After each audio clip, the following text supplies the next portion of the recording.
一个啉酒赛车弄到一口罩，互一个人死去，3个人受重伤。高雄这个啉酒赛车的事件，立法院今仔日初审通过《道路交通管理处罚条例》35条修正草案。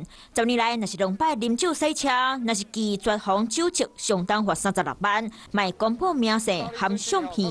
公布姓名跟照片，你都没有这样的一个羞耻心。 那我觉得好像你自己本身就已经有一些心理障碍跟心理状态了。那我相信这应该是要，有一些医疗的一些约束，可能会是更重要。敢若110年1月到10月，啉酒赛车的事故造成261个人死去，小林沙犯安尼人嘛侪要死成，所以唔敢若针对驾驶，若是共款坐伫车顶的乘客嘛爱重罚，为本来600到3000块变做6000到15000，车主自本吊靠白缴3个月，卖签长到2年。够亲像这种酒精锁，应该到啊煞无到，爱罚12万；若无依照规定使用，上当罚3万。最重要是执行面，那要宣导面，相关的处罚也要加强。我觉得是3方面，才能将酒驾降到最低。